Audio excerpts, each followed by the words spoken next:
Et coucou tout le monde, nous sommes samedi 17 décembre, j'espère que vous allez bien. J'ouvre ce vlog, cette nouvelle vidéo après 15 jours d'absence avec ma tête du matin qui n'a pas hyper bien dormi puisque mes voisins ont décidé de faire la chouille jusqu'à 5 heures ce matin. 5 heures parce que je suis allée toquer pour leur dire hey, les gars, il est 5 heures, ce serait bien de...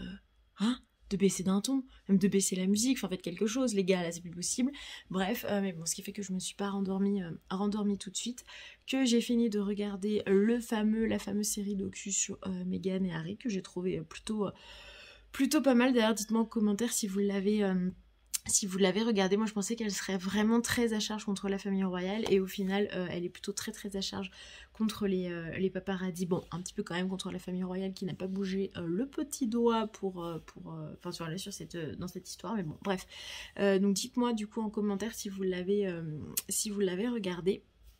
Qu'est-ce que je voulais dire? Oui, absente du coup depuis 15 jours, mais si vous avez vu mes stories Instagram, vous avez sûrement su que l'intensité du boulot a, comme qui dirait, monté d'un cran, que j'ai été toute seule une semaine avec 2 enfants en bas âge et que clairement j'ai sous-estimé l'énergie que ça pouvait demander. J'ai ouvert un livre une seule fois en 7 jours, ce qui ne m'arrive jamais. Donc voilà, autant vous dire un peu le niveau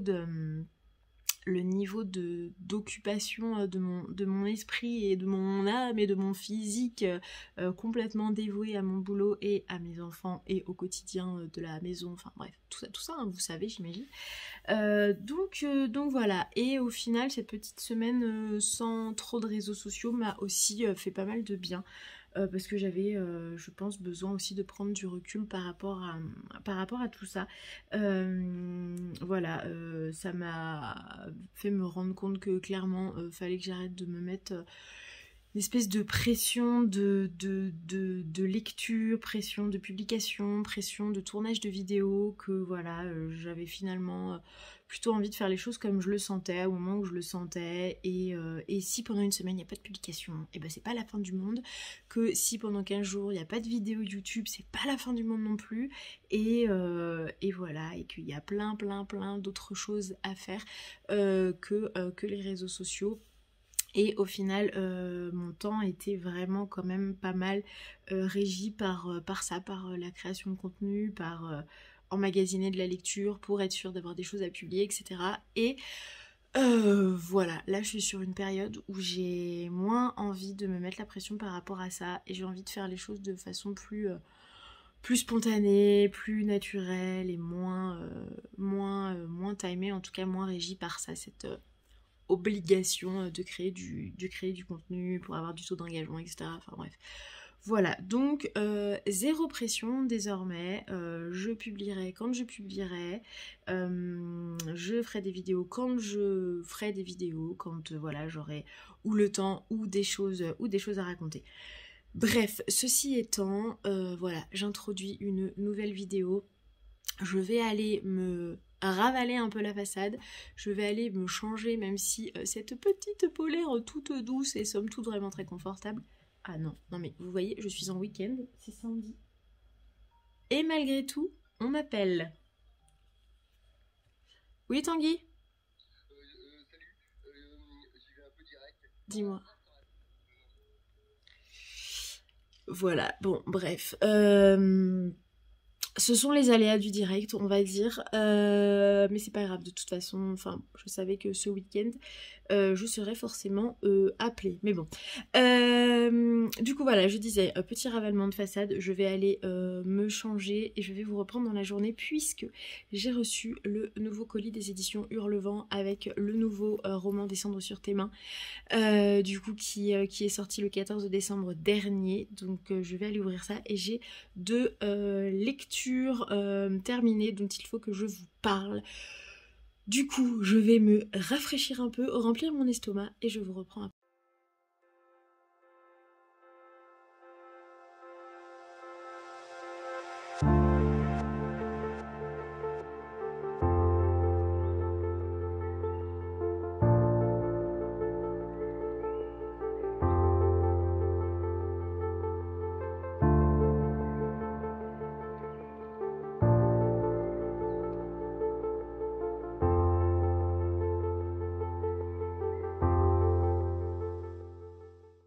Nous sommes dimanche, aujourd'hui dimanche 18 décembre, je ne vous ai pas repris depuis hier, depuis mon canapé avec mon pull hyper confortable. J'ai troqué le pull confortable d'hier contre le pull confortable d'aujourd'hui.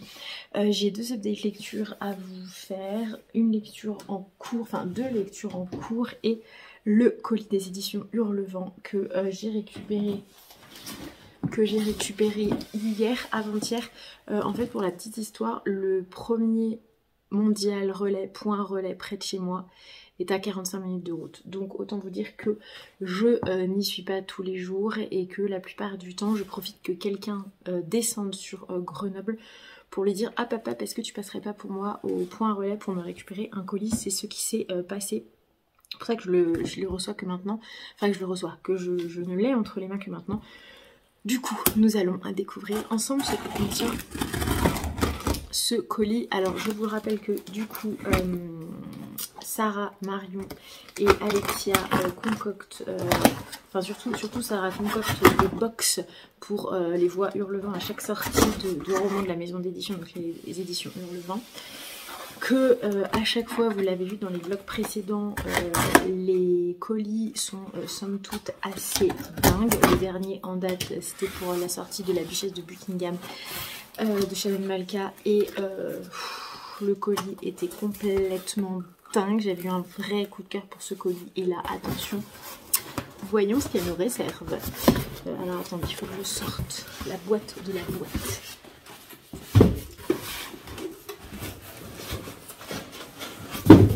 C'est Pompérus. Alors, d'ailleurs, j'en profiterai peut-être au passage pour vous parler du roman.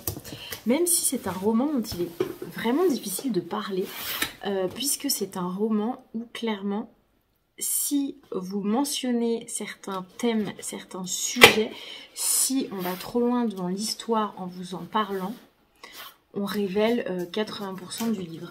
Et c'est pour ça que j'en discutais avec pas mal d'abonnés sur Instagram qui du coup ont suivi voilà, mes conseils sur le livre de Sarah, Le cœur singulier de Millie Davis, et sur le second roman du coup des éditions Hurlevent, La Duchesse de Buckingham, qui ont du coup acheté les romans et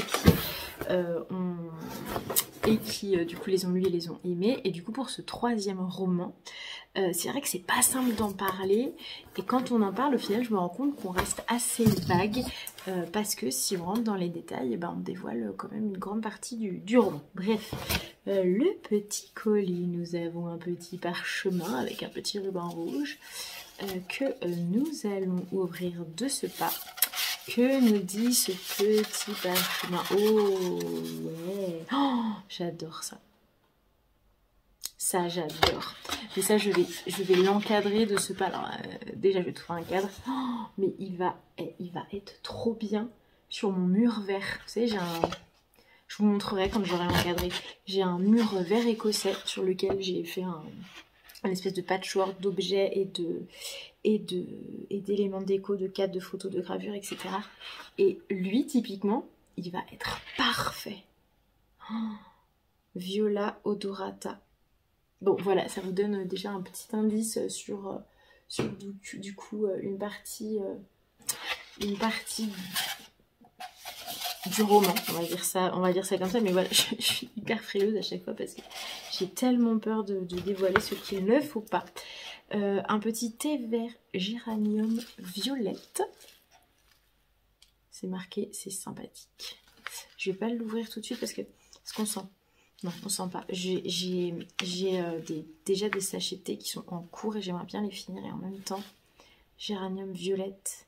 Ah mais non, géranium violette melon. Oh, ça va être bon ça. Ah non, attendez, je vais l'ouvrir parce que j'ai envie de sentir en fait. J'ai envie de sentir. C'est vrai que les filles à chaque fois nous mettent... elles ont un bon petit fournisseur de thé tisane et à chaque fois elles nous mettent un petit sachet de thé en lien avec du coup le roman. La dernière fois c'était du Earl Grey pour du coup la Duchesse de Buckingham et ça s'y prêtait plutôt pas mal. Est-ce que je vais réussir à l'ouvrir correctement? J'aimerais bien. Ce serait bien de faire ça proprement. Non, je vais pas faire ça proprement. Si, alors attendez. Parce qu'il y a le plastique du sachet qui est collé. Waouh, ça sent bon. Oh, ça sent super bon. Attendez. Ça sent super bon. Mais je sais pas si vous verrez. Si, un petit peu.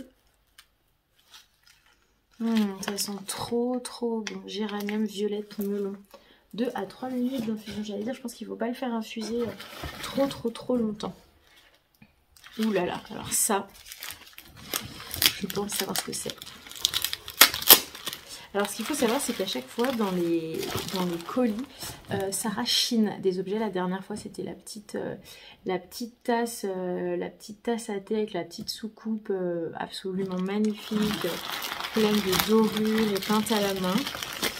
Et là, du coup, oh là là, c'est trop beau. Nous avons une montre à gousset. Mais pas la montre à gousset de pacotille, hein, que vous trouvez sur Amazon. C'est vraiment la montre à gousset avec les aiguilles qui sont tellement fines. Non mais encore une fois, Sarah, bravo parce que magnifique. Elle est magnifique. Elle est magnifique. C'est bien parce que ces objets, du coup, comme ça, vous donnent un peu une idée de l'ambiance du roman. Autre indice sur l'histoire du roman, mais ça, du coup, pour le coup, on peut le dire, puisque ce sont des éléments que nous retrouvons sur la couverture, du coup, Descendre sur tes mains. Ce sont des 1, 2, 3, 4, des pièces du jeu d'échecs, donc le pion et le cavalier. Cavalier que, du coup, vous pouvez déplacer en forme de L, et le pion, il me semble qu'on peut déplacer une case en avant. Faut que je regarde, pas en diagonale, c'est la tour qu'on peut déplacer en diagonale. Il me semble que le pion c'est en avant et sur le côté mais pas en arrière. Les joueurs d'échecs, dites-moi si j'ai raison. Ça c'est un jeu, les échecs.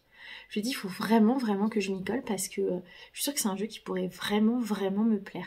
Bref, voilà 2 pions puisque les personnages principaux du roman s'affrontent aux échecs, d'où les pièces de jeu et forcément le clou du clou, le roman que nous avons ici. Qu'est-ce qu'il est beau. Une espèce de bordeaux comme ça, comme d'habitude, hein. Très beau. Mince, ah non, ils sont là, c'est vrai que je les ai mis avec mes... Je vais la rajouter avec mes 2 autres de la collection édition Hurlevent. Donc Descendre sur tes mains de Nora Lake. Je vous relis le résumé. Angleterre, fin 19e, une jeune orpheline recueillie par un étrange tuteur. Un manoir lugubre prenant racine au cœur de la forêt. Des amours scandaleuses, des portes qui s'ouvrent et d'autres qui restent closes. Une partie d'échecs qui s'éternise. Au-delà des apparences, la danse peut s'avérer macabre. Je vous relis le résumé et vous comprendrez à quel point il est difficile... En fait, ce livre est un mystère. En gros, c'est ça. Prenez-le comme une prise de risque. Alors, une prise de risque, oui et non, parce que clairement, je vous confirme, c'est un roman pépite. Donc, vous ne prendrez pas non plus trop de risques, mais dans le sens où, vraiment, dites-vous, j'y vais à l'aveugle. Lecture à l'aveugle, voilà. Angleterre, fin 19e, une jeune orpheline recueillie par un étrange tuteur, un manoir lugubre prenant racine au cœur de la forêt, des amours scandaleuses, des portes qui s'ouvrent et d'autres qui restent closes, une partie d'échecs qui s'éternise. Si avec ce résumé vous arrivez à me dire exactement de quelle histoire il s'agit, je vous dis chapeau. Mais en même temps, comme je vous le disais précédemment, c'est difficile. Vraiment, je pense que c'est la première fois que je me retrouve face à autant de difficultés pour parler d'un roman, parce que clairement, faut pas en dévoiler, faut rien dévoiler de ce roman en fait, parce que dès qu'on en dévoile un tout petit chouï, on dévoile beaucoup de choses. Je vais vous lire, il y a Virginie Videolivre et Suzy de Bessie Bazars qui ont leurs avis sur la 4e. Je vais vous lire, ça va compléter un peu le résumé. Empruntant les sentiers de la littérature gothique, l'autrice nous ouvre les portes d'un lieu où nulle plante ne peut s'épanouir, dont l'ambiance lourde de mystère oscille entre la brume et les flammes. Et Suzy écrit « Dans une ambiance à la Crimson Peak, Descendre sur tes mains hypnotise par sa mélancolie et son désir enfiévré, nous propulsant aux limites de l'angoisse. Immersif, ce roman est d'une intensité à couper le souffle. » Donc voilà, de nouveau, on sent quand même gros mystère, mais on sent surtout que c'est un roman d'ambiance. Il faut aussi le considérer comme ça, genre roman mystère, roman à lire à l'aveugle et roman d'ambiance. Je ne peux pas mieux vous décrire ce roman. Qu'est-ce que je vais regarder en même temps ce que les filles ont marqué. Oui, moi j'avais fait référence à Anne Radcliffe et clairement c'est ça. J'avais mis Descendre sur tes mains et la parfaite représentation du roman gothique contemporain qui aurait pu plaire à Anne Radcliffe. Un doux mélange entre son œuvre phare Les Mystères du Dolph et Le Château d'Otrante de Walpole pour son côté prophétique et fantomatique. Qu'est-ce qu'on a eu d'autre? Louise, un coup de cœur qui nous plonge dans une ambiance gothique parfaite, portée par une plume douce, travaillée et pas moins mystérieuse, un roman à la manière d'un classique anglais du 19e, une ambiance à huis clos qui m'a captivée dès les premières pages, mélanger un univers anglais brumeux, un manoir qui vit, un épais voile de mystère qui plane et vous aurez ce fabuleux roman. Ouais, non mais c'est vraiment ça. Lucie, on se laisse dévorer par la noirceur, par l'angoisse, on est même mal à l'aise, parfois tourmenté. Le suspense gagne en puissance et la tension à la fin est presque insoutenable. J'avais mal au cœur, je me posais tellement de questions, le décor est brillamment posé, chaque détail est travaillé pour une ambiance incroyable. Voilà, en gros c'est ça, en fait faut retenir. Ambiance pesante, huis clos plein de mystères, vieille Angleterre, roman gothique, de l'ombre, de la brume, un manoir, une forêt sombre. Voilà, j'essaie de vous faire un peu comme ça, obscurité, poésie, tension, tentation, un univers très dark, dérangeant, épais voile de mystère, ça je l'ai déjà dit. Qu'est-ce qu'on a? Ah oui, ici on a la playlist aussi. Faite de beaucoup d'œuvres classiques. On a du Beethoven, on a du Mozart, on a du Vivaldi, Prokofiev, Tchaïkovski, Schubert, Sostakovich, ah oui d'accord quand même, avertissement, suicide, sexe, violence et sang, hein, clairement voilà. J'ai envie de le relire du coup avec cette playlist. Max Richter, j'adore. Cinématique Orchestra, oh oui, oh j'adore ce titre. Arrival of the Birds, oh là là j'adore, oh Ludovico Einaudi, j'adore Ludovico Einaudi, mais elle est trop bien sa playlist, mais elle est trop bien.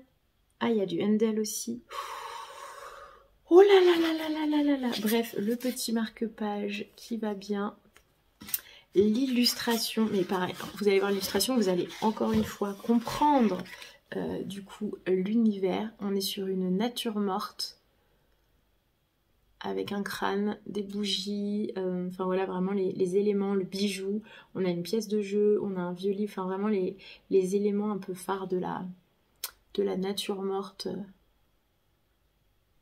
Très très beau, réalisé par, ah oui je sais plus, je pensais que ce serait marqué au dos, avec du coup la dédicace de Nora. Je suis trop contente d'avoir ce livre entre les mains et je vais l'ajouter à ma petite pile des éditions Hurlevent. Voilà, comme d'habitude, je vérifie qu'on est bon, hop là. Merci beaucoup les éditions Hurlevent, merci beaucoup Sarah, parce que je sais à chaque fois que c'est toi qui chines les éléments comme ça de brocante, mais alors cette montre à gousset. Puis on voit bien qu'elle est vieille, mais la finesse de ces aiguilles. Magnifique, enfin à chaque fois je suis vraiment scotchée par les éléments et puis alors ce dessin, mais en fait j'aimerais trop trouver un cadre un peu doré. Je pense que je vais trouver un cadre doré pour la mettre dedans. J'adore. Voilà, pour cette ouverture de colis absolument dingue, qui sont à chaque fois les ouvertures de colis des éditions Hurlevent sont toujours vraiment dingues. 15 minutes, voilà, de toute façon les ouvertures de colis Hurlevent ne durent jamais moins de 15 minutes. Update lecture ADC Perséphone, tome 1, A Touch of Darkness. Je vous en avais pas reparlé, mais mon avis ne diffère pas des masses. Voilà, j'ai bien aimé. Alors c'est pas un coup de cœur, hein, je vais pas le conseiller à tout prix comme McCoy par exemple, mais en tout cas j'ai passé un très très bon moment. Donc c'est édité chez Hugo Roman, c'est calé dans la New Romance. On est vraiment dans la New Romance là, on ne peut pas se mentir. Pour rappel du coup c'est Hadès et Perséphone. Alors c'est on va dire la mythologie adaptée à l'époque contemporaine, c'est-à-dire que les dieux de l'Olympe vivent dans la Nouvelle Athènes, à Nouvelle Athènes, qui est du coup une ville, comme on pourrait dire, je sais pas, une grande mégalopole mondiale. Voilà, vous voyez, avec des grands films, enfin voilà, une ville quoi, on n'est pas sur le mont Olympe, hein, ils sont pas en petite toge blanche, hein, vraiment. Ah, j'avais un petit... Hop. Ils sont vraiment habillés comme vous et moi. Zeus est propriétaire par exemple d'une entreprise de publicité, il y en a un qui est patron de presse, et il y a Hadès qui a une boîte de nuit, je pensais que je m'étais mis encore un truc, qui a une boîte de nuit très célèbre, Nevernight, et du coup Perséphone, elle, voulait quitter, on va dire, l'Olympe pour un petit peu faire sa vie, devenir indépendante et vivre comme tout le monde, sauf que malheureusement ou heureusement, elle va croiser la route d'Hadès et être liée par un contrat avec Hadès. Voilà, je ne vous en dis pas plus. La seule chose que je peux vous dire, c'est que bon, vous l'aurez compris, le livre ne s'appelle pas Hadès et Perséphone pour rien. À un moment, forcément, voilà, ils vont clairement nourrir des sentiments et une passion complètement dévorante, sauf que Perséphone est confrontée à sa mère Déméter qui voit tout ça d'un très mauvais œil et qui veut garder le grappin sur sa fille. Au-delà de ça, il y a aussi tous les dons de Perséphone qu'elle n'arrive pas à exploiter. Je crois que mon petit chat est réveillé. Qu'elle n'arrive pas à exploiter et qu'Hadès va peut-être réussir un peu à dévoiler. Mais en tout cas, voilà, pour les fans de mythologie, ne vous attendez pas à retrouver de la mythologie. Ces livres n'ont de mythologie que les noms des personnages, Zeus, Apollon, Hadès et Perséphone, enfin voilà, mais au-delà de ça, et leurs attributs de dieux et de déesses, mais au-delà de ça, voilà, c'est tout. Mais franchement, ça se lit super bien, c'est une super histoire, c'est addictif. J'ai le tome 2 là que je vais commencer bientôt, mais voilà, si vous cherchez un bon roman où on prend ce qu'il y a là-dedans et on le pose bien à côté et on n'y touche pas pendant des heures, c'est parfait.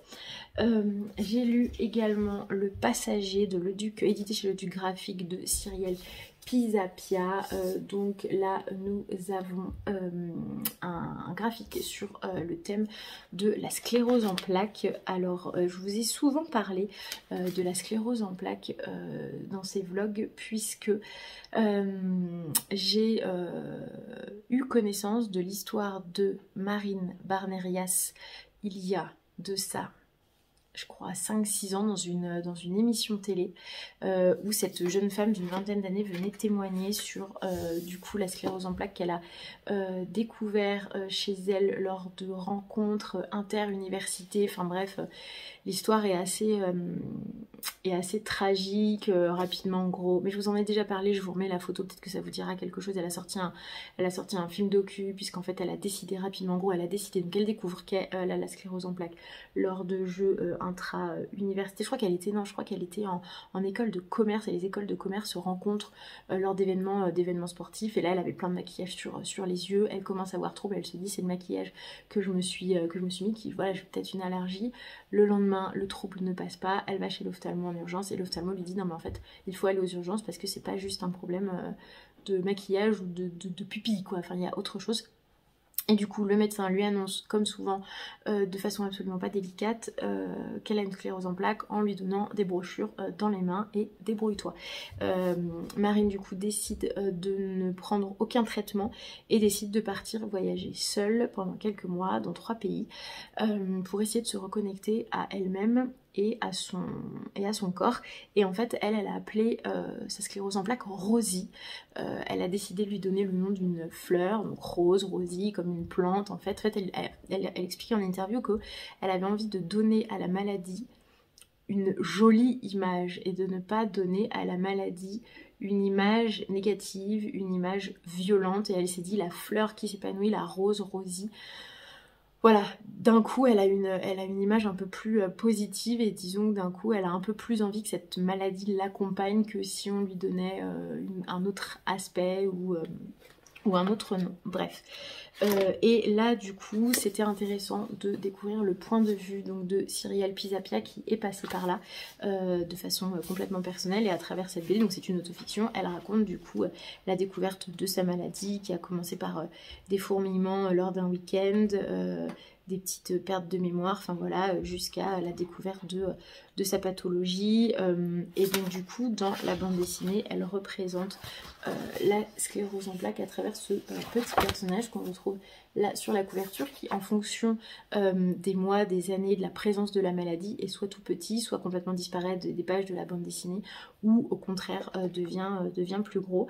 Bien sûr, se pose aussi la question de voilà, la jeunesse de cette jeune femme qui a envie avec son compagnon, dont elle est très amoureuse, d'avoir des enfants, compatibles, pas compatibles, toutes les semaines où il faut attendre les résultats, la prise en charge. Est-ce qu'on fait un traitement? Là par exemple, elle choisit un traitement par piqûre. Du coup c'est l'infirmière qui au début vient lui faire, sauf que du coup à un moment on se pose la question de partir en vacances, donc du coup lui, son mec se propose de lui faire les piqûres, sauf qu'il faut trouver l'endroit qui est le plus adapté, l'endroit qui fait le moins mal. Il faut aussi trouver le moment de la journée où du coup on encaisse un peu mieux la piqûre. Elle raconte au début que fallait trouver le jour, donc elle se disait le lundi que c'était le mieux, sauf qu'au final les symptômes de la piqûre n'apparaissent pas forcément le lundi, mais plutôt dans les jours qui suivent, donc elle se rend compte que le lundi n'est pas forcément une bonne solution. Enfin voilà, on passe un peu par toutes les étapes avec elle, et il y a aussi toute une phase du... En fait, on passe vraiment par toutes les étapes avec ce couple, parce que forcément, il y a la découverte du coup de la maladie qui est vraiment très très dure, et à la fois la vie qui continue. Il y a sa grossesse qui du coup va lui permettre d'avoir des symptômes un peu plus amenuisés pendant la grossesse, mais on lui dit bien attention, après la grossesse ça va revenir, et quasi un coup sur deux ça revient de façon plus puissante qu'avant. Enfin voilà, c'est vraiment toutes les étapes de vie d'une jeune femme qu'on passe toutes, mais avec une maladie en plus, et c'est comment on fait en sorte que la maladie impacte le moins possible notre quotidien. On est vraiment là-dessus, et c'est ça, et je trouve que le titre est très bien trouvé, le passager. C'est-à-dire que la maladie ne devient pas nous, la maladie est en nous, et on doit faire en sorte de vivre avec et d'avancer avec, et de trouver un petit peu les protocoles, les astuces et tout qui permettent de mieux vivre avec ça, et de l'accepter. Voilà pour ce livre que j'ai beaucoup aimé, que j'ai trouvé très bon. Et de toute façon, le du graphique, enfin voilà, je pense que de toute façon ça fait partie de leur ligne éditoriale. Ils abordent toujours des sujets très durs, très forts, beaucoup la maladie, la santé mentale, à travers du coup des graphiques qui vraiment font passer beaucoup de messages, mais de façon aussi légère et humoristique. Et ce que j'aime bien, c'est que du coup ce sont toujours des graphiques plein d'espoir, et qui... Alors forcément on passe par des étapes difficiles, mais à la fin on sent que voilà, on a réussi quoi, on a lutté, on a réussi, et on a gagné, et je trouve que ça envoie un message vraiment très très positif, même si de base le thème n'est pas forcément facile à aborder. Voilà pour ça. Lecture en cours. Alors je suis un peu deck parce que j'ai commencé cette semaine Frangine d'Adèle Bréau, que vraiment j'adore. Je vous l'ai déjà dit, j'ai lu le début et franchement mais j'aime beaucoup. Bon tant pis, je vais mettre le rabat. Et du coup comme je n'avais pas avec moi Frangine d'Adèle Bréau, j'ai commencé Skida Marink de Guillaume Musso, qui est son premier roman qu'il a du coup réédité. C'est un collègue qui me l'a prêté en me disant mais tu vas l'adorer et tu vas le dévorer. Je l'ai commencé hier soir, c'est Le Sommeil qui m'a clairement dévoré. J'ai lu 38 pages, et là du coup je vais arrêter la vidéo et je vais continuer à lire ce roman. Mais en tout cas pour le moment j'aime beaucoup. Alors j'en suis au tout début où en gros la Joconde est volée au musée du Louvre, et où différentes personnes à travers le monde reçoivent différents morceaux de la Joconde, qui de ce que j'ai compris du coup a été morcelé en plusieurs morceaux et envoyé à différents endroits, à différentes personnes. Pour le moment forcément je vois pas trop le lien entre chaque personne. Au bout de 38 pages je ne peux pas non plus comprendre pourquoi on a découpé la Joconde en morceaux et pourquoi on l'a volée, mais en tout cas j'aime beaucoup le début de cette histoire et ce qu'il en est fait.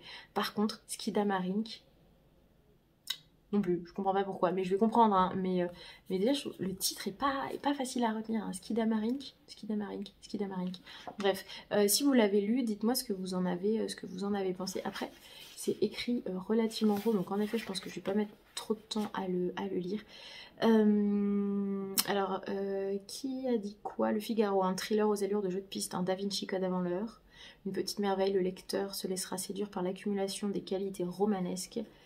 Enfin voilà, des bonnes critiques sur ce premier roman réédité. Voilà un peu pour mes lectures du moment. J'espère que vous passez un très bon week-end. Ici il fait de nouveau super beau, il y a de la neige, il y a du soleil, il y a du ciel bleu, enfin voilà, c'est la météo parfaite et je n'ai pas encore eu le temps d'aller skier. Mais bon, j'irai après les vacances scolaires. C'est ça l'avantage de vivre à la montagne en station de ski, c'est qu'on a toute la saison pour choisir le moment où on va skier et les pures conditions. Donc les pures conditions, c'est soleil, petite neige fraîche, hors vacances scolaires pour avoir les pistes rien que pour nous. Voilà, c'est déjà pas mal comme conditions réunies. Allez, je vous laisse là-dessus et je vous reprends plus tard.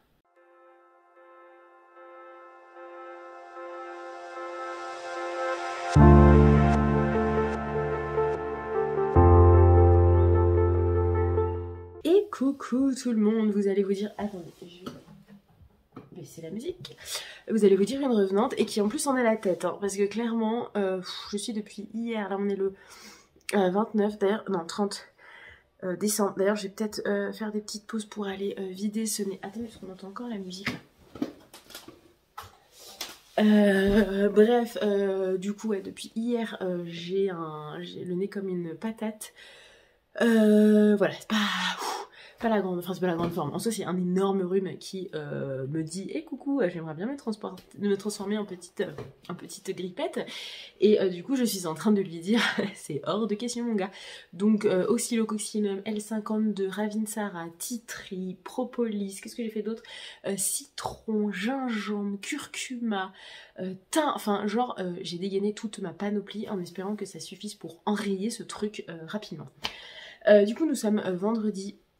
J'étais en journée off aujourd'hui, toute la famille est partie. Bon définitivement hein, ce que vous avez vu précédemment date de quand même il y a quelques longs jours, mais voilà, là, je me suis dit j'ai un peu de temps avant d'aller récupérer les petits à la crèche, donc je me pose avec la caméra, même si clairement j'ai envie de me mettre des baffes et de me dire allez, tu es en forme, tu n'es pas en train de tomber malade.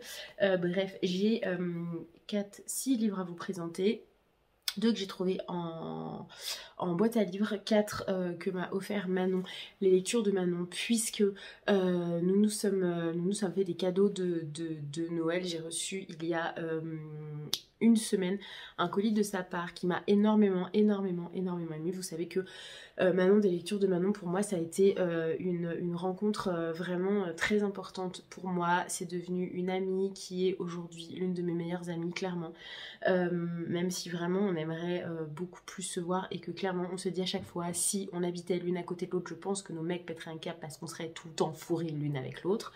Bref, tout ça pour dire que du coup elle m'a envoyé un colis qui m'a vraiment émue, puisque au-delà voilà, de ce qu'il y avait dedans, des livres, elle a créé un marque-page, il y avait il y avait des petites croquettes au chocolat, il y avait du rooibos, mais il y avait surtout un dessin qu'elle a fait faire par une illustratrice, un dessin en fait qui représente mes deux fils, mon grand et mon dernier, le jour de la première rencontre, et en fait je lui avais envoyé... Voilà, je suis très émue. À chaque fois que je parle de ce dessin, je suis hyper émue. Et en gros, je lui avais envoyé, mais vraiment comme ça pour partager le moment avec elle, je lui avais envoyé du coup une photo de ce moment. Et en fait, elle a demandé à cette illustratrice d'en faire un dessin. Et bref, ça m'a vraiment beaucoup émue. Et du coup, dans ce colis, il y avait... des livres que je vais vous présenter maintenant. C'était la séquence émotion. Je ne pensais pas verser ma micro-larme en parlant de ce dessin, mais de toute façon à chaque fois que j'en parle, ça m'a tellement émue et je l'aime trop ce dessin. Et je l'aime trop ce dessin que à chaque fois ça me... voilà, je ne vous le montrerai pas parce que...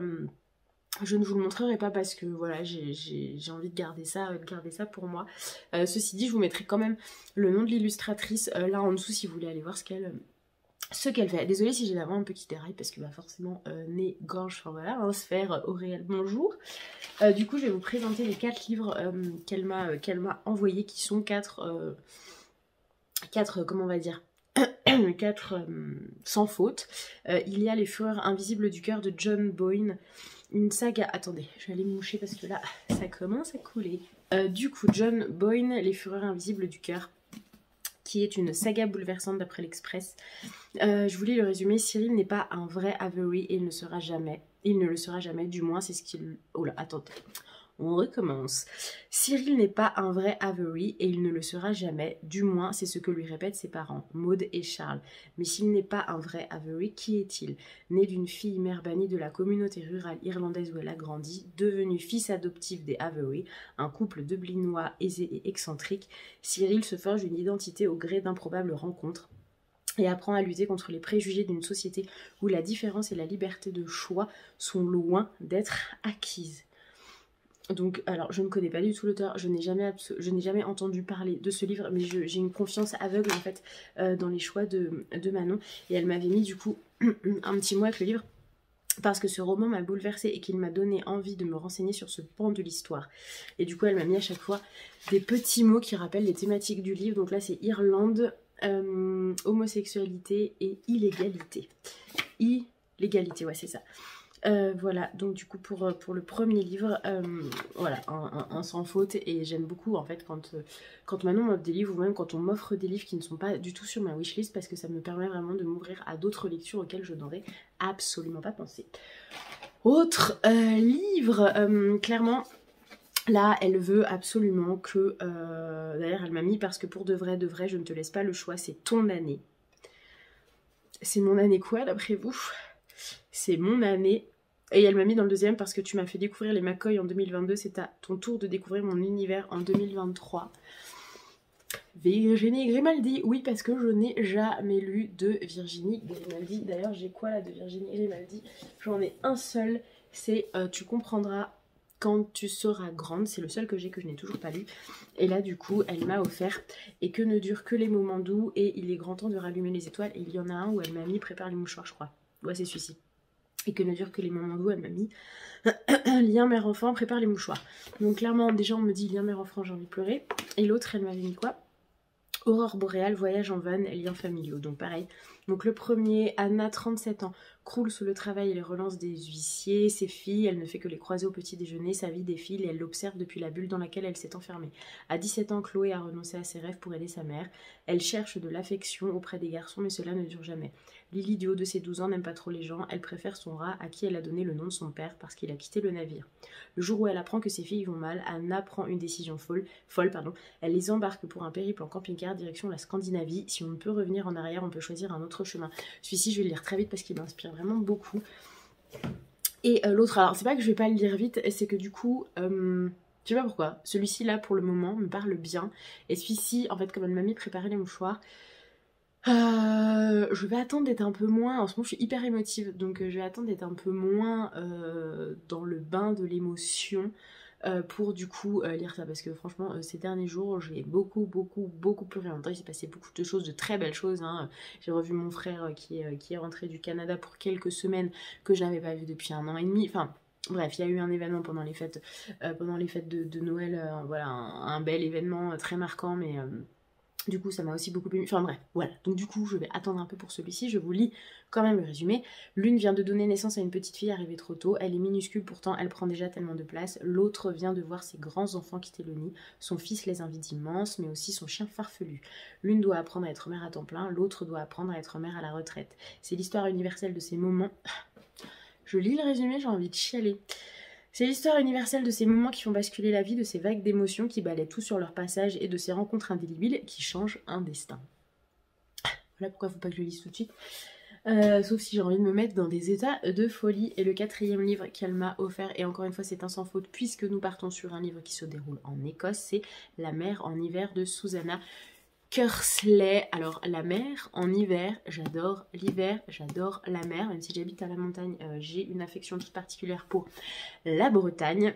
Et là du coup ça se passe en Écosse. Au printemps 1708, une flotte de soldats français et écossais échoue à faire revenir James Stuart, le roi exilé sur ces terres d'Écosse afin de réclamer sa couronne. De nos jours, Carrie McClelland, écrivain à succès, s'inspire de cette période historique pour son nouveau roman. Installée aux abords du château de Slains, au cœur d'un paysage écossais désolé et magnifique, elle crée une héroïne portant le nom d'une de ses ancêtres, Sophia. Très vite, les lignes se brouillent entre fiction et fait historique, tandis que les souvenirs de Sophia attirent Carrie encore plus au cœur de l'intrigue de 1708, elle découvre une histoire d'amour fascinante oubliée avec le temps. Après 300 ans, le secret de Sophia doit être révélé, édité chez Pocket. Et là, elle m'avait mis, je n'ai pas lu ce livre, mais je me suis dit qu'il pourrait te plaire, Écosse écrivaine quand l'histoire et fiction s'entremêlent. Voilà, donc je pense que je vais vraiment adorer ce livre. 2 livres que j'ai trouvés en boîte à livres de Pierre Lemaître, Le Serpent majuscule. Je me souviens avoir beaucoup vu cette couverture circuler sur les réseaux sociaux et quand je l'ai vue je me suis dit pourquoi pas. Avec Mathilde, jamais une balle plus haute que l'autre, du travail propre et sans bavure. Ce soir est une exception, une fantaisie. Elle aurait pu agir de plus loin, faire moins de dégâts et ne tirer qu'une seule balle, bien sûr. Dans ce réjouissant jeu de massacre où l'on tue tous les affreux, l'auteur use avec brio de sa plume caustique. Avec cette œuvre de jeunesse, il fait cadeau à ses lecteurs d'un roman noir et subversif qui marque ses adieux au genre. Dialogue cinglant, portrait saisissant, scénario impitoyable, du pur Pierre Lemaître. Qu'est-ce qu'il a écrit? Ah, mais Au revoir là-haut. Pour ça, je me disais que Pierre Lemaître, ça me disait quand même quelque chose. Au revoir là-haut. J'ai lu... Non, j'ai pas lu le livre, mais par contre, j'ai vu le film qui était absolument magnifique. Il a écrit aussi Couleur de l'incendie, que je n'ai pas lu, et Miroir de nos peines. Bon, bah, ce sera mon premier Pierre Lemaître. Mais en effet, j'avais vu l'adaptation du coup... Ah bah, il en a écrit plein d'autres. Hein. Cadre noir, Travail soigné, Robe de mariée, Sacrifice, Alex, 3 jours et une vie, Rosie and John. Voilà, donc premier Pierre Lemaître en livre, puisque voilà, j'avais vu en film Au revoir là-haut, que j'avais beaucoup aimé. Autre livre que j'ai trouvé en boîte à livres de Nicolas Feuze, Aurora Borealis, la nouvelle grande plume du thriller francophone, sélection 2019. Je vais encore me remoucher, bien entendu. Sur les rives du lac de Neuchâtel en Suisse, des coups de feu éclatent en plein festival de musique. Le site est évacué. La grande scène devient le théâtre d'une prise d'otage. Un négociateur est dépêché sur place. Le groupe d'intervention de la police s'organise. Dans l'esprit de Walker, une seule question compte: qu'est-ce qui s'est passé en Laponie? Ses souvenirs sont flous, mais il est clair que de longue date, il ne croit plus au Père Noël. Et vous, y croyez-vous encore? Voilà, je me souviens que j'ai lu le résumé en le prenant et je me suis dit, mais il est bizarre ce résumé, il dit pas grand chose. Mais pour autant, comme j'ai vu que c'était dans la sélection du prix des lecteurs livre de poche 2019, je me suis dit que ça pouvait être pas mal. Et de réception, celle-ci vient des éditions Archipel. Alors, nous sommes sur... Ah oui! Ah oui, c'est trop bien! Alors, c'est Run, Rose, Run. C'est un suspense écrit par Dolly Parton et James Patterson. Future star ou future victime. À 25 ans, elle débarque à Nashville avec pour seul bagage un sac à dos. Annie Kais n'a qu'un rêve, se faire un nom dans la capitale de la musique country. Mais les secrets qu'elle tente de dissimuler ont au fait de la rattraper malgré le soutien de Ruthana Ryder, la légende de la country, aujourd'hui retirée de la scène. Alors que le succès se profile enfin, Annie sent la menace se rapprocher, au point de faire le grand saut depuis la terrasse du palace. C'est trop bien. Pouvait-on attendre autre chose de l'association de James Patterson, l'homme aux 370 millions de romans vendus, et Dolly Parton, la reine de la country music, que ce roman numéro 1 des ventes du New York Times, Run, Rose, Run, qui sera bientôt adapté au cinéma, a inspiré 12 chansons à Dolly Parton. Dolly Parton, c'est... Ah, cette chanson que j'adore, Jolene, j'adore cette chanson. Et j'adore vraiment la reprise qui a été faite par cette chanteuse américaine de country jeune, vous savez, qui dans son clip est assise sur une boule qui balance. Je l'écris là. Parce que j'ai perdu son nom, mais j'aime beaucoup la reprise qu'elle a faite de la chanson de Jolene. Qu'est-ce que nous dit... Non mais il faut vraiment que je me remouche là. Autre réception. Je sais pas de la part de qui c'est ça. Ah, Charleston. Cherche jeune femme... Il était une fois. Cherche jeune femme avisée. Sophie Jomain. Sélection prix d'électrice.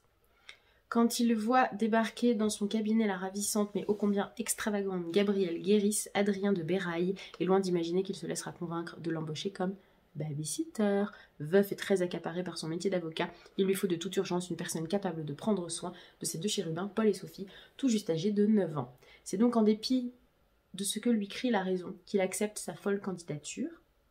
Une personnalité audacieuse et un toupet incroyable pour un petit mètre 60 sur talon, qui sait.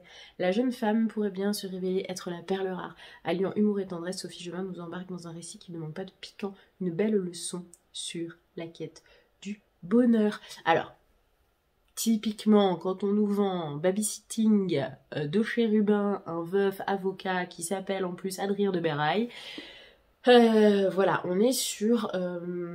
je pense une romance un petit peu, enfin en tout cas le roman, c'est ce que le résumé, c'est ce qui m'inspire, un petit peu cliché, un petit peu téléfilm, TF1, TMC, TMX, M6, W9, Teva et compagnie, vous voyez. Mais c'est toujours le genre de roman que je lis avec beaucoup de plaisir quand j'ai une panne de lecture ou quand j'ai juste envie de me mettre dans quelque chose d'hyper frivole, d'hyper léger et voilà, qui met un peu dans un petit cocon de bien-être, on va dire ça. Et d'ailleurs, je viens de lire quelque chose de très intéressant. Librement inspiré du célèbre conte de Grimm, La fille avisée du paysan, ce roman est le premier d'une série de 3 livres réinventant les contes de fées de notre enfance, d'où le « Il était une fois ». Donc ça doit être une nouvelle collection. Ah oui, apparaît dans la même série « Il était une fois » d'un commun accord, Sophie Jobin. « Il était une fois Gâteau d'amour », toujours Sophie Jobin. Petite collection spéciale Sophie Jobin. À voir ce que ça peut donner. Véritable coup de cœur pour cette comédie romantique. J'ai adoré cette lecture. Elle mêle amour, émotion, humour. Ce n'est pas un roman qui se lit, il se vit. Un roman frais, drôle, léger et pétillant. Ah, mais Manon m'en avait parlé de ce livre. Et elle avait été un peu quand même un tantinet sceptique. Bref, à voir. Mais Sophie Jobin, généralement, j'avais éternué. Généralement, ça passe plutôt bien. Voilà, en termes de lecture, je suis toujours dans Frangine de Bréau et dans le Musso Shinka quelque chose, le premier livre qu'il a sorti quand il avait la petite vingtaine et qu'il a réédité. Voilà, autant vous dire que j'ai eu vraiment très peu de temps, voire aucun temps pour lire ces derniers jours, ces dernières semaines même. Mais pour autant, j'avance bien dans ma lecture de, je suis au chapitre 16 de La sœur disparue de Lucinda Riley. Et d'ailleurs, je me suis complètement plantée parce que dans une discussion avec Manon, je lui disais que pour l'instant j'étais assez sceptique sur du coup le début de ce tome, mais que du coup je me demandais si mon scepticisme n'était pas dû au fait qu'il y avait eu une partie écrite par son fils, sauf qu'en fait absolument pas, celui-ci a été complètement écrit par Lucinda Riley et c'est le prochain qui sort qui a été en partie écrit par son fils. Bon, je me suis complètement fourvoyée, toujours est-il que j'ai un peu plus de mal avec celui-ci, enfin j'avais un peu plus de mal et là on est parti sur une histoire parallèle où on retourne dans le passé et là en Irlande. Voilà, où là je commence à vraiment bien rentrer dans l'histoire et à être un peu plus saisie on va dire, mais voilà. J'espère que en tout cas vous allez tous et toutes très bien. J'essaierai de vous refilmer un petit peu dans le week-end, je ne sais pas quand est-ce que je vais poster ce vlog ou début semaine prochaine ou ce week-end ou fin de semaine prochaine, mais comme je vous le disais précédemment, je vais arrêter de me mettre la pression, je vais le publier comme je le publierai et voilà. Voilà, je ne sais pas ce que vous avez prévu pour ce samedi 31 décembre, moi clairement rien. Ce n'est pas un jour, ce n'est pas une soirée très marquante pour moi, même si je comprends que ça puisse l'être pour certains, et toujours est-il que j'avais complètement zappé d'ailleurs que c'était le 31 samedi, puisque mon mec ce matin, donc vendredi, me dit je te préviens samedi, franchement je couchais avant minuit. J'étais bah oui, enfin en même temps, bah si t'as envie de te coucher avant minuit, enfin pourquoi tu me dis ça, tu te couches alors que tu veux en fait. Et c'est mes parents ce matin, à partir de chez nous, qui me disent alors que vous avez prévu quoi pour samedi soir. J'étais ah putain mais oui, c'est le 31 décembre. Bah rien. Du coup on a prévu de se coucher avant minuit. Voilà, en tout cas j'espère que vous passerez malgré tout un bon réveillon. Je ne sais pas ce que vous avez prévu comme comment dire, résolution voilà pour l'année 2023. Pour ma part, je ne vais pas en faire puisqu'à chaque fois j'en fais et je ne les tiens pas, mais n'est-ce pas en fait le but des résolutions c'est d'en faire et de ne pas les tenir, mais toujours est-il que je vais pas en faire, et puis si j'en fais, elle serait complètement lambda, à savoir lire plus, écrire plus, faire plus de sport, prendre plus soin de moi, enfin voilà en fait, mais les trucs de base hein, qu'on doit faire d'année en année, sans forcément y réfléchir, mais bon, bref, voilà, allez, sur ce, j'arrête de blablater, parce que 21 minutes, et je vous dis à plus tard. Et coucou tout le monde, et j'espère que vous allez bien. Nous sommes aujourd'hui le 9 janvier, et je poursuis ma petite vidéo que du coup je vais poster ce dimanche, puisque j'aurai assez d'éléments à vous partager pour que ce soit une vidéo assez intéressante. Je me tourne puisque j'ai 2 réceptions à vous montrer. Et il faut aussi que je vous parle d'un film que j'ai vu récemment et que j'avais vraiment très envie de vous conseiller. Et également du Murder Party Challenge, puisque nous venons à l'instant de faire notre live avec Manon, les lectures de Manon sur Instagram, pour vous présenter la 2e édition du Murder Party Challenge qui a lieu du 20 janvier au 20 avril. Je commence par les réceptions et je vous reparle du Murder Party Challenge juste après. Et il s'agit d'une réception de la collection Instant Suspendu de Léa Vollen, Motus et Cœur cousu. Je vous lis le résumé. Après le décès de ses parents, Marjorie, unique héritière, pose ses valises dans la maison familiale. Dans la rue du cimetière, l'emménagement de cette jeune mère de famille et de sa fille adolescente ne passe pas inaperçu, d'autant que 17 ans plus tôt, son départ précipité du village, suivi de la disparition de sa sœur, avait fait grand bruit. Puis plus rien. Le silence absolu. Difficile alors de revenir sans attirer les regards curieux, notamment celui de Marcel, leur voisin acariâtre. Alors que Marjorie imagine une vie paisible, un mystérieux arrangements du passé refait surface, mais est-il vraiment possible de cacher un trop lourd secret? Et il le sort le 19 janvier. J'aime beaucoup la couverture, et alors les livres de la collection Instant Suspendu de chez Archipel, franchement, à part un, j'en ai lu pas mal de leur collection, et à part un vraiment où j'étais hyper sceptique, sinon à chaque fois c'est vraiment un très joli rendez-vous. Donc voilà pour cette réception des éditions Archipel. Et la seconde, ça ressemble à du Charleston, ça. Ah oui. Oh, j'adore la couverture. Mais en fait, c'est comme si ça faisait... Enfin, c'est comme si c'était une nouvelle... Oh non. Je sais pas, en fait, là, comme ça, à voir la couverture, j'ai l'impression d'une nouvelle collection, mais non, en fait, pas tant. Mais je la trouve vraiment très belle, cette couverture. Elle est magnifique. Avec ses reflets dorés, là, j'adore. Dessous, Top's End, c'est la femme qui décida de passer une année au lit. Oh, j'ai envie de faire la même chose. Oh, et vous savez ce qui serait génial? C'est qu'en fait, à la naissance, on puisse nous dire, voilà, alors pas tout de suite à la naissance, mais qu'en tout cas, à chaque naissance, dès qu'on est, nous est associée une option qu'on peut utiliser quand on veut dans la vie, à savoir choisir l'année, je veux dire une année dans toute notre vie, où on a envie, enfin voilà, à ce moment-là, on se dit, cette année-là, je la passe au lit. Et genre, on est payé. Voilà, forcément, on a des petites aides, des petits machins, ou alors je sais pas, notre salaire est maintenu, enfin je sais pas, mais peut-être se dire, faudrait peut-être se dire ça, à un moment, de se dire, allez, je choisis une année, celle-ci c'est mon année où je reste au lit. J'aime beaucoup la tranche aussi. Ce livre m'inspire beaucoup, la femme qui décida de passer une année au lit. Oh, si vous saviez ce que j'en rêve! Alors, le jour où ses jumeaux quittent la maison pour rentrer à l'université, Eva se met au lit et elle y reste. Depuis 17 ans que Depuis 17 ans que le train de la vie l'entraîne dans une course effrénée, elle a envie de hurler « Stop, je veux descendre ». Voilà enfin l'occasion.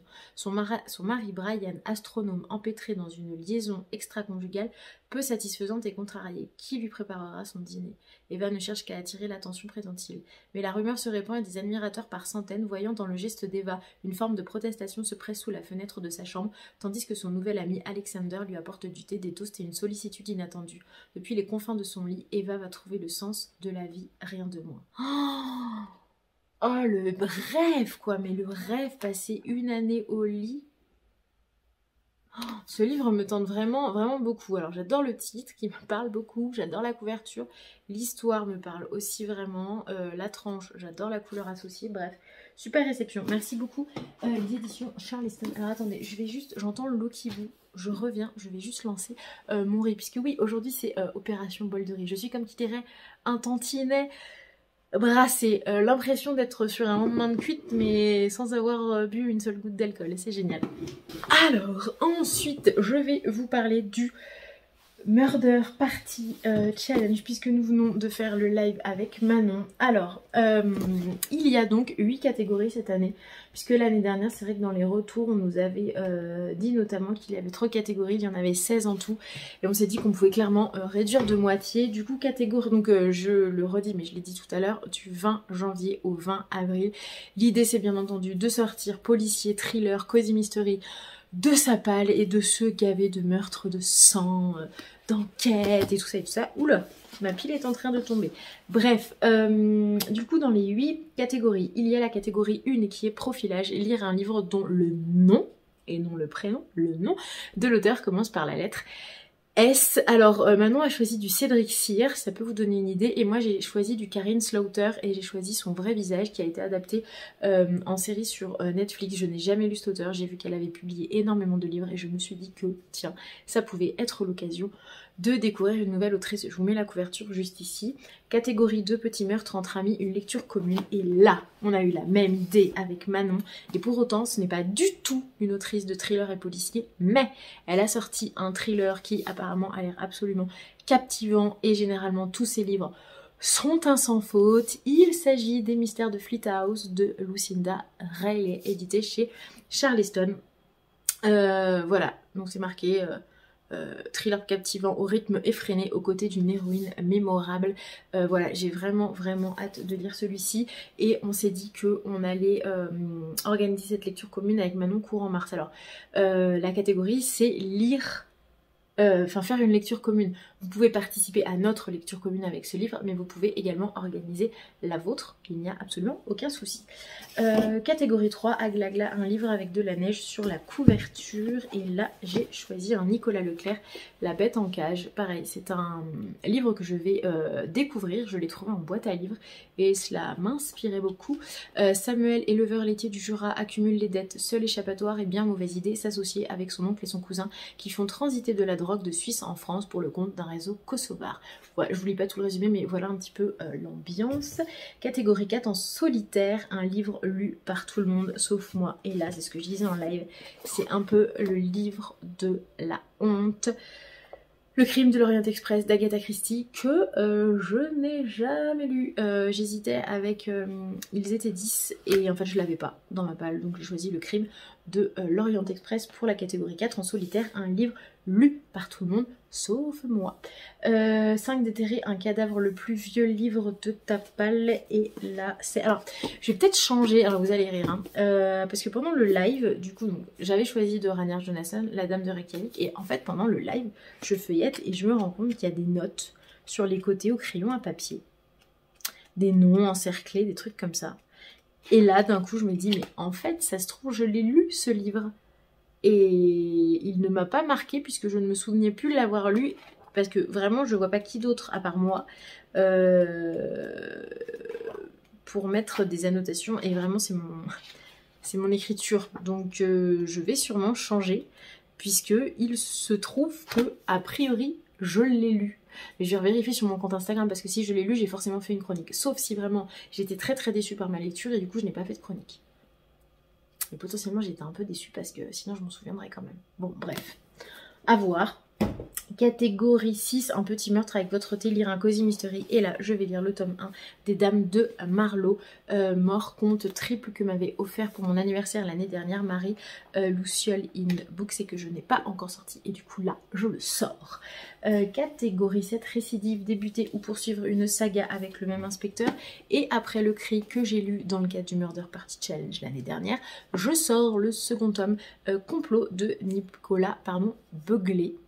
Voilà, bon, un bon petit livre qui je pense va très bien passer. Et dernière catégorie, meurtre au féminin, le personnage principal est une femme, et là j'ai choisi Soleil de sang de Christophe Ferré, je ne sais pas comment on dit, que m'a très gentiment envoyé les éditions Archipel, et la victime est une femme et l'enquêtrice est une femme, donc je fais un double et j'en suis bien contente. Voilà pour du coup cette petite balle pour le Murder Party Challenge. Si vous n'avez pas suivi le live, vous pouvez le retrouver sur mon compte Instagram avec l'ensemble des catégories. Cet après-midi, on va publier le template. Je regarde par la fenêtre parce que il neige. Depuis cette nuit, il neige. Vous n'êtes pas sans savoir que les stations de ski sont en galère puisque clairement, alors nous ça va à l'Alpe d'Huez, on a de la chance parce que comme on est haut en altitude, on peut encore skier même si ça devenait un chouille compliqué quand même. Mais là, ça pose comme on dit dans le coin, ça pose les gars. Je vais essayer de vous faire des petites images après. Bref. Et je voulais vous conseiller un film. Donc je suis toujours dans Frangine d'Adèle Bréau, mais là j'ai fini, il me reste 6 pages, c'est tout. Mais c'est surtout que je voulais vous conseiller un film que j'ai vu sur Netflix, qui est trop bien. Excusez-moi, je prends juste un petit peu les références parce que je n'ai pas parlé dans le vide. Et c'est un film qui s'appelle Les Nageuses, qui est dispo du coup sur Netflix. J'ai adoré découvrir ce film parce que donc déjà il s'agit d'une histoire vraie.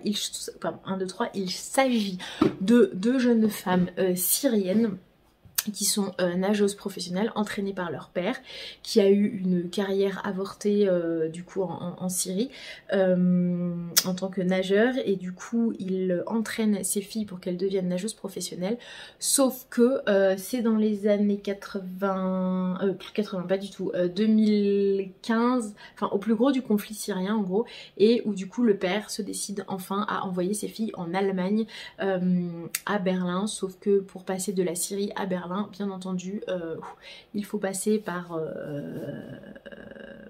pas mal d'épreuves, et au final elles se retrouvent toutes les deux à devoir embarquer sur un canot pneumatique qui est scotché dans tous les sens, qui est bien entendu surbooké, je sais pas si on peut dire ça, comme ça, avec notamment des femmes et des enfants, et là bien entendu je vous laisse imaginer la scène. Je vous révèle pas grand chose hein, parce que c'est clairement le quotidien de millions de réfugiés aujourd'hui. Et moi, à chaque fois que je regarde ce genre de film ou des documentaires sur ce sujet, je comprends toujours pas. Alors ça va peut-être être très naïf hein, ce que je vais vous dire, mais je comprends pas en fait ce principe de frontière. J'ai du mal à comprendre. Pour moi, la terre est une terre, elle appartient à tout le monde. Et quand il y a des gens qui fuient un conflit où potentiellement leurs enfants peuvent mourir en l'espace de quelques secondes sous l'effet d'une bombe ou par malnutrition, enfin pourquoi on ferme, pourquoi on les accueille pas? En fait on devrait tous ouvrir nos portes quoi. À un moment c'est humain et c'est logique pour moi, mais a priori pas. Bref, en tout cas, faut les imaginer dans ce petit radeau de fortune complètement scotché, avec beaucoup trop de monde sur ce radeau, des pauvres gilets de sauvetage, et donc je vous spoil pas puisque c'est dans la bande-annonce, on voit ces scènes-là, et en gros, les deux sœurs vont décider de plonger à l'eau, et donc déjà pour enlever du poids, donc 2 personnes du bateau, et surtout pour aider à tracter le bateau. Donc vous imaginez ces 2 sœurs tracter à la nage un bateau pneumatique rempli d'une bonne trentaine de personnes. Et voilà, vous avez un peu le fond de l'histoire. Donc elle fuit la Syrie pour rejoindre Berlin. Et en fait il se trouve que l'une des 2 sœurs était plus douée que l'autre. Et à Berlin, elle va trouver un entraîneur qui va accepter de l'entraîner. Et elle va pouvoir intégrer, ça je me souvenais pas, qu'il y avait eu donc au JO de Rio en 2016 une équipe de réfugiés. Et du coup cette sœur va pouvoir intégrer l'équipe de réfugiés pour participer au JO. Et du coup je suis allée voir un petit peu derrière des articles sur cette véritable nageuse, etc. Et puis sur l'histoire de ces 2 sœurs qui est complètement dingue. Et du coup elle s'appelle Yousra Mardini. Donc ça c'est la sœur qui participe au JO, et l'autre sœur c'est Sarah Mardini, et voilà. Et du coup ce film et alors vous dites peut-être là mais elle nous a tout spoilé, mais en fait pas du tout. Enfin ce genre d'histoire on ne spoil rien en racontant l'essence du film puisque c'est un fait réel. Donc dans tous les cas si vous avez suivi un peu l'activité, l'actualité au moment des JO de 2016, vous êtes au courant de cette histoire parce qu'elle a fait grand bruit. Bon clairement je suis passée entre les mailles du filet, mais bon soit. Mais c'est surtout que c'est vraiment un film, même si on connaît connaît l'histoire, la façon dont c'est raconté, la façon dont c'est joué, enfin bref, il faut voir ce film, Les Nageuses, réalisé par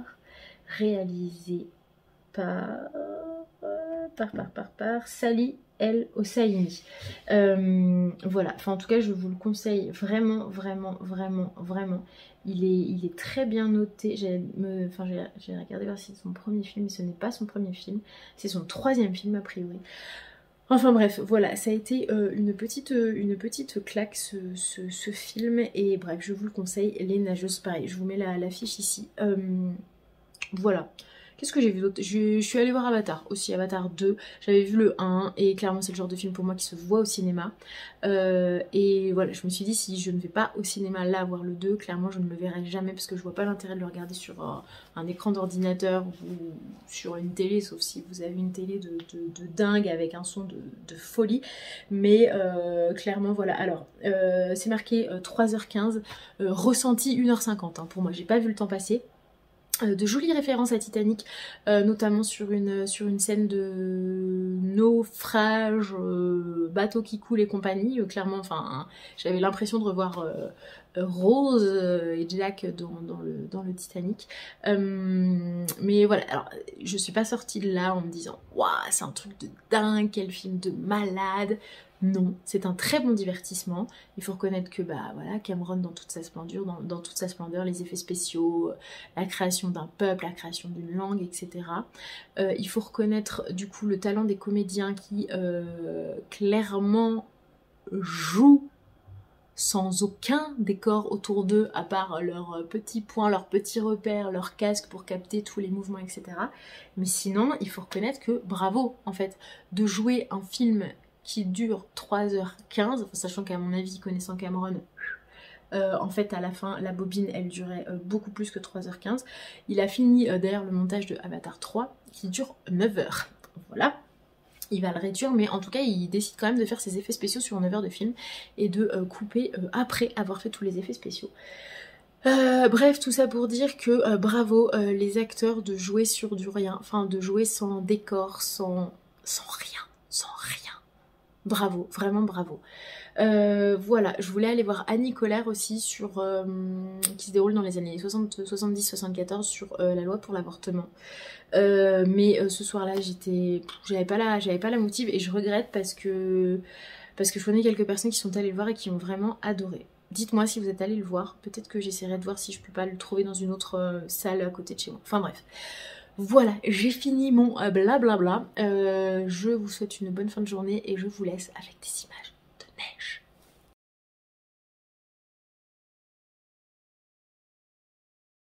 Nous sommes donc le samedi 14 janvier et je viens clôturer cette vidéo. J'ai récupéré là tout à l'heure pour commencer le montage les dernières vidéos que j'avais tournées. Alors c'est un vlog qui clairement court sur environ 3 semaines parce que voilà, il s'est passé beaucoup de choses qui fait que j'ai eu beaucoup de mal à être régulière dans le tournage des vidéos, dans le montage, etc. Donc là ça va vous faire en fait une grosse bonne vidéo des familles. Désolée d'ailleurs si vous entendez des petits bruits, c'est mon petit chacha qui est là-bas dans son transat. J'ai terminé le livre Frangine d'Adèle Bréau. J'ai zappé, le livre est en bas dans ma chambre, du coup je vous mets la couverture juste ici. J'ai beaucoup aimé ce roman, en fait il m'a beaucoup fait penser aux écrits de... J'ai un trou de Valérie Perrin, merci. En un peu moins tragique, je dirais, même si voilà le livre 3 que j'ai lu de Valérie Perrin, enfin j'ai trouvé qu'il était plus sombre en fait dans l'écriture que du coup là le livre Frangine d'Adèle Bréau, mais en tout cas je trouvais qu'il se ressemble quelque peu dans les rapports entre les personnages. Donc dans 3 c'est 3 meilleures amies et dans Frangine c'est 3 sœurs, mais voilà ce sont dans les 2 romans des rapports humains très forts et c'est pour ça que je fais un petit peu le parallèle. Et en gros il est question du coup de 3 sœurs, 3 frangines qui se retrouvent dans la maison familiale de vacances où vit leur maman qui est très récemment séparée de leur papa. Donc le père est parti, espèce de crise de de la 50-soixantaine, voilà, partie avec une femme un peu plus jeune. Enfin bref, la maman n'en entend plus parler, pardon. Et du coup, ces trois frangines se retrouvent dans cette maison, et en fait, on va un petit peu creuser l'intimité de chaque sœur, comment chacune d'elles se situe dans ce trio, de la plus jeune à la plus âgée, en passant par celle du milieu qui n'est jamais une place facile. On aborde bien entendu la thématique des jalousies entre sœurs, des vies de famille qui diffèrent entre la sœur qui n'a pas encore d'enfant, celle qui en a mais qui s'est séparée d'un mari violent, l'autre qui semble avoir une vie absolument parfaite avec son mari, ses enfants, un très beau métier, une très belle maison, etc. Donc voilà, ce sont vraiment trois sœurs qui sont unies par le sang, unies par l'affect, mais qui ont trois vies complètement différentes et dont les vies vont s'affronter au sein de cette maison qui est un peu le centre névralgique de cette famille, un petit peu le cœur de cette famille, le battement de cette famille. Donc j'ai trouvé vraiment ce livre vraiment beau, vraiment beau. Voilà, il me fait vraiment penser à du Valérie Perrin, et j'imagine aussi un peu, même si je ne l'ai pas encore lu, à du Virginie Grimaldi, dont Manon m'a offert très récemment deux romans. Donc voilà, lecture terminée. Je suis en cours d'une nouvelle lecture que j'adore. Il s'agit de Run. Attendez, je vais la faire un petit peu à l'anglaise. Run, Rose Run, de Dolly Parton et James Patterson. Donc c'est un livre écrit à 4 mains. Dolly Parton, bien entendu, si vous ne connaissez pas, c'est la fameuse chanson Jolene que j'adore au plus haut point. Et d'ailleurs, avec ce livre, il y a une... Où est-ce que j'avais vu ça? Qu'il y avait une playlist. Attendez. Où est-ce que j'ai vu qu'il y avait une playlist? Mince, dans quoi j'ai lu qu'il y avait une playlist avec ce... Ah oui, voilà, c'est ça. Je savais bien que j'avais vu ça quelque part. Flashez ce code et découvrez l'album Run Rose Run de Dolly Parton, spécialement composé pour ce roman. Donc Dolly Parton a composé a composé un album spécialement pour illustrer ce roman. Donc je n'ai pas encore flashé le code, mais je vais le faire très vite. Mais avant, je voulais un petit peu me créer ma propre ambiance avant d'y mettre la musique de Dolly Parton, même si clairement il est question d'une jeune femme de 25 ans qui débarque à Nashville, Annie Keyes, je pense qu'on dit comme ça, et qui en gros veut percer dans la musique country, et on va suivre en parallèle du coup de Annie Lee, Ruthana Ryder, qui est du coup une légende de la country, et j'imagine qu'en fait, j'imagine ça comme ça, après je me plante peut-être complètement, mais pour moi Dolly Parton a écrit tous les chapitres consacrés à Ruthana, puisque j'imagine qu'elle a mis beaucoup d'elle-même dans ce personnage qui lui ressemble beaucoup en tant que légende de la country. Même la façon dont s'habille Ruthana, etc., son caractère, ça me fait vraiment penser beaucoup à Dolly Parton. Et j'imagine que du coup, James Patterson a dû écrire les passages consacrés à Annie Lee, même si à un moment, je pense que leurs écritures vont se croiser au moment où, du coup, ces deux personnages vont se rencontrer. J'adore, franchement, j'adore l'ambiance. J'aime beaucoup, je m'attache beaucoup au personnage d'Annie Lee. Voilà, on sent qu'elle a plus rien, elle a son sac à dos sur le dos, elle dort dans les parcs, elle a même pas de quoi se payer à manger. Et en fait, voilà, elle va frapper dans tous les bars de Nashville pour monter sur scène, pour prouver ce qu'elle a dans le ventre. Elle n'a même pas de guitare, et le premier bar qu'elle croise, le mec Billy lui dit allez vas-y, monte sur scène, et le chapitre se clôt sur j'ai juste un truc à vous demander, est-ce que vous n'auriez pas une guitare à me prêter, et voilà, bien évidemment on imagine la suite, et Billy, le barman, est complètement subjugué par sa voix, subjugué par son charisme, etc. Donc on ne peut qu'imaginer la suite de la carrière de Annie Lee. Et ce que j'aime bien, c'est ce genre de roman que j'aime bien, où en fait on lit du coup le prologue, et dans le prologue il se passe quelque chose d'assez saisissant, d'assez fort, qui fait basculer la vie d'Annie Lee, et après on est 11 mois plus tôt. Et donc je vais pas vous raconter la première scène, mais du coup c'est quelque chose de très fort. Et du coup on se dit waouh, qu'est-ce qui s'est passé pendant 11 mois pour que Annie Lee en arrive à cet instant clé de sa vie, de sa carrière. Et j'aime beaucoup les romans qui commencent comme ça, où vraiment on vous claque quelque chose dans la figure, et hop, on revient en avant, et c'est comment les personnages sont arrivés à ce point de rupture là qu'on nous sert au début du livre. Donc franchement je sais pas d'où c'est venu ça. Franchement, j'aime beaucoup ce roman. Ça commence vraiment très très bien. Des réceptions, 3 réceptions de chez Hugo Publishing. On va commencer par... Ah oui, c'est vrai que je l'avais demandé celui-ci par curiosité, parce que je n'ai jamais lu de Colleen Hoover. Je fais un effort hein, sur mon accent. Il est sorti le 11 janvier. Alors c'est la suite de Jamais plus, mais on m'a dit que potentiellement je pouvais le lire sans avoir lu le premier. Depuis que sa fille Emerson est née, Lily lui a promis que le cycle de la violence s'arrêterait avec elle, que jamais plus les femmes de leur famille n'endureraient des abus. Alors elle a pris la décision de quitter son mari et père de sa petite fille. Elle ne s'attendait pas à croiser Atlas, son amour d'adolescente, par hasard, et elle ne sait pas quelle place il pourrait occuper dans sa vie. A-t-elle seulement envie de le revoir, d'avoir à nouveau une vie sentimentale, de recommencer sa vie, de croire à l'amour éternel? Elle qui a appris de la plus dure des façons qu'il était bien difficile à trouver. Atlas n'est plus du tout le même que l'adolescent en perdition qu'elle a connu. Il a un restaurant, a passé de longues années loin d'elle. Leur histoire peut-elle recommencer là où elle s'était arrêtée? Donc voilà, il s'agit de ces livres-là de Colleen Hoover. J'imagine que vous avez déjà vu ces romans passés. Peut-on aimer à nouveau après une relation abusive? La suite du coup de Jamais plus. Et c'est classé dans de la romance psychologique. Donc écoutez, à voir. Mais en fait, plus ça va et plus j'aime me caler des petits romans comme ça, hyper légers, entre deux lectures un peu plus lourdes ou un peu plus intellectuelles. Même si je dis ça, du coup, ça transforme cette petite chose en quelque chose d'assez négatif et j'ai l'impression d'être hyper péjoratif quand je dis ça, mais ça n'est absolument pas le cas. Mais je suis sûre que vous me comprendrez. Voilà du coup pour la première réception, donc sorti le 11. Second. Il y a un petit chat qui me regarde avec un sourire. Ouais, chouchou. Second roman. Ah oui, ça je l'avais demandé parce que mon mec m'a dit qu'il était hyper bien, qu'on lui avait vraiment conseillé ce livre. C'est Le Livre des Morts, Bardo Todol de Lamakasi Dawa Samdup. En fait c'est un livre d'ésotérisme publié chez Hugo Poche. Je vous lis du coup le dos. La renommée du livre des morts tibétain est mondiale. Ce n'est pas seulement un des joyaux culturels du Tibet, c'est aussi et surtout un grand livre spirituel sur la vie et l'odyssée de la conscience et de ses états intermédiaires après la mort. Notre esprit survit à la mort du corps. Il continue son voyage dans un autre monde, aussi fondamental et mythique pour un occidental que le récit de l'Iliade et l'Odyssée. Le Bardo Todol signifie en tibétain la libération par l'écoute des états intermédiaires.